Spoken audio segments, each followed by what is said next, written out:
સુરતના રાંદેરમાં એસઓજીનો સપાટો જીમખાના ટેકરા પાસેથી ₹6,19,000નું MD drugs ઝડપાયું. બેની ધરપકડ. ડ્રગ્સ મુક્ત સુરતના અભિયાન હેઠળ સુરત પોલીસની સ્પેશિયલ ફોર્સ દ્વારા રાંદેર વિસ્તારમાં મોટી કાર્યવાહી કરવામાં આવી છે. રાંદેરના જીમખાના ટેકરા પાસે કેટલાક શખ્સો નશીલા પદાર્થોનું વેચાણ કરી રહ્યા હોવાની ચોક્કસ બાતમી પોલીસને મળી હતી. જેના આધારે પોલીસે ઓચિંતા દરોડા પાડીને તપાસ હાથ ધરતા સ્થળ પરથી હાઈ પ્રોફાઇલ ગણાતું એમડી ડ્રગ્સ મળી આવ્યું હતું. જેમાં આરોપીઓ મોહમ્મદ આશિદ ઉર્ફે ચન્ના, ગુલામ નબી શેખ ઉંમર વર્ષ 49, ધંધો રિક્ષા ડ્રાઈવર, રહે ઘર નંબર 82, સુલતાનિયા જીમખાનાનો ટેકરો, કોઝવે રોડ, રાંદેર, સુરત શહેર. આમિર ઉર્ફે અમ્મુ યુસુફ પઠાણ ઉંમર વર્ષ 34, ધંધો બેકાર, રહે room number 3, building number 21, SMC quarters, Saivila apartment સામે, જહાંગીરપુરા, સુરતને ઘટના સ્થળ પરથી પકડી પાડ્યા હતા. એસઓજી પોલીસે કુલ ₹6,19,000ની કિંમતનું ડ્રગ્સ કબજે કરીને આ વિસ્તારમાં ચાલતા નશાના કારોબારનો પર્દાફાશ કર્યો છે.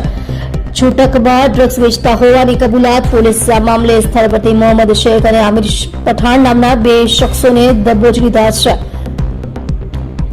પ્રાથમિક પૂછપરછમાં બહાર આવ્યું છે કે આ બંને આરોપીઓ સુરતના યુવાધનને બરબાદ કરવા માટે છૂટકમાં એમડી ડ્રગ્સનું વેચાણ કરતા હતા. તેમની ધરપકડ બાદ પોલીસે ડ્રગ્સના જથ્થાના સ્ત્રોત વિશે વધુ ઊંડી તપાસ શરૂ કરી છે. હવે આ બંને આરોપીઓના કોલ ડિટેલ્સ અને અન્ય સંપર્કોની પણ તપાસ કરી રહી છે. મુખ્ય સપ્લાયર જયમીન ગાંધી વોન્ટેડ જાહેર. પોલીસની તપાસમાં ડ્રગ્સ સપ્લાય કરનાર મુખ્ય સૂત્રધાર તરીકે જયમીન ગાંધીનું નામ સામે આવ્યું છે. ઝડપાયેલા આરોપીઓએ કબૂલાત કરી છે કે તેઓ જયમીન ગાંધી પાસેથી ડ્રગ્સનો જથ્થો લાવતા હતા. પોલીસે જયમીન ગાંધીને વોન્ટેડ જાહેર કર્યો છે અને તેને ઝડપી પાડવા માટે અલગ અલગ ટીમો બનાવી શોધખોળ તેજ કરી છે. રાંદેર જેવા ગીચ વિસ્તારમાં ડ્રગ્સ પકડાતા સ્થાનિક રહીશોમાં પણ જાગૃતિ અને સુરક્ષાને લઈ ચર્ચાઓ શરૂ થઈ છે.